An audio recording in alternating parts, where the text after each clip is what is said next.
घर पाख बारी जागार मोबाइल टावर पर जगह भड़ा देले घरोई कंपानी को एबे किंतु कंपानी ना दूची भड़ा ना टावर रक्षणाबेक्षण करुछि कंपानी। राजपथ लगी टावर अन्यपटे निज ग्राम को जीवाक मुख्य रास्ता। एभली अवस्था एबे टावरटी विपदपूर्ण अवस्था चिंतार जगह मालिक केतबेले जे टावर छिड़ी कहार धन जीवन नष्ट हो से कथा किए कहब। एपटे कंपानी को बारंबार लिखित जणाइथिले मध्य शुणुना कि कौन उत्तर देउना कंपानी कर्तृपक्ष। आठगड़ ब्लॉक ओरंदा ग्रामर वरिष्ठ सांबादिक रमेश सामल घरे बसिथिबा टावर किछि अंश छिड़िबा परे विपदपूर्ण टावर लगी स्थानीय पुलिस प्रशासन अधिकारी को जणाइछन्ति जागा मालिक। एबे किंतु स्थानीय प्रशासन तरफ निजे उपजिलापाल एहार तदंत करी कंपानी कर्तृपक्ष को जणाई किभली समस्यार समाधान हेबो बोली भरोसा दैछन्ति बोली जागा मालिकंक ठारु प्रकाश।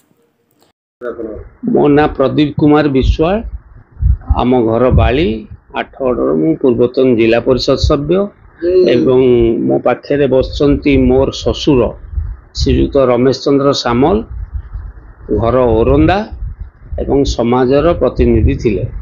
कौन अभियोग आज कौन अभियोग आमर अभियोग करिवार कारण ये जे मोर ससुरंकर एक जमाबंदी जगह जार प्लॉट नंबर खाता नंबर एवं मौजा उल्लेख करा हिची।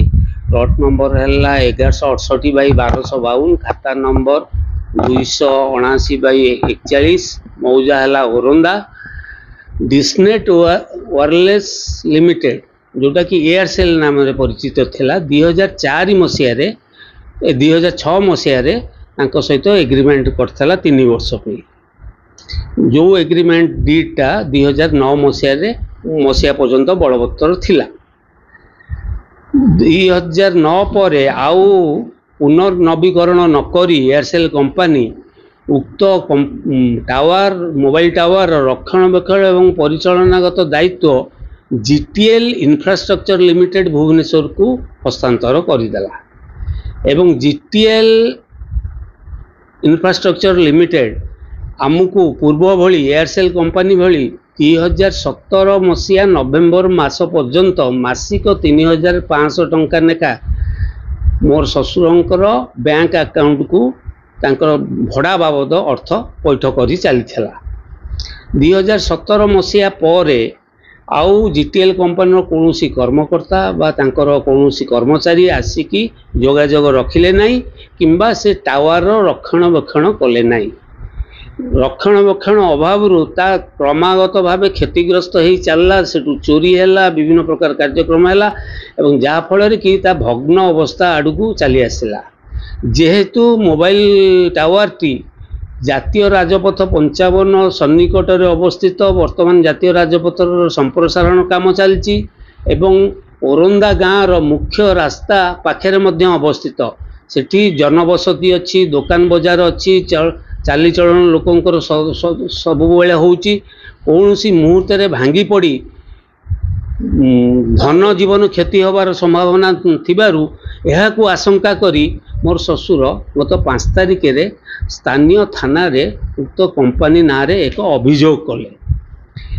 ता पूर्वरु उक्त कंपानी सहित विभिन्न समय जोगाजोग रक्षा करिया पई ईमेल व्हाट्सएप मैसेज एवं लिखित आकार चिट्ठी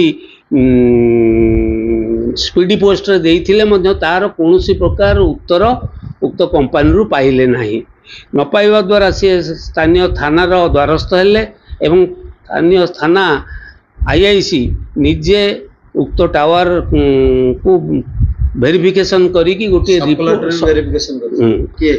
सब कलेक्टर तराई प्रशांत तराई आमर 8 सब कलेक्टर सी आज 27 तारीख आज आसते फील्ड वेरिफिकेशन पे एवं 12 तारीख रे आईआईसी आसते फील्ड वेरिफिकेशन पे सी वेरिफिकेशन रिपोर्ट सब कलेक्टर को देइचंती आमको मध्य कॉपी देइचंती एवं ता तुरंत भंगा जीवाई सी सब कलेक्टर को निवेदन करचंती एवं आमे मध्य लिखित आकार व्यक्तिगत भाव मुझे अधिकार प्राप्त होई मो ससुरंग ठारू सब कलेक्टर महाशय को जाई देखा करथिली लिखित आकार देइची एवं निवेदन करिची तांको कोर्ट रे तो सब कलेक्टर 8 को कोर्ट रे निवेदन करिची जे आपणक स्वतंत्र क्षमता बल रे यथाशीघ्र उक्त मोबाइल टावर टू भांगी ये अंचल विपदमुक्त करातु एवं आमर बाकिया पाउणांतिक पाइबार व्यवस्था करंतु।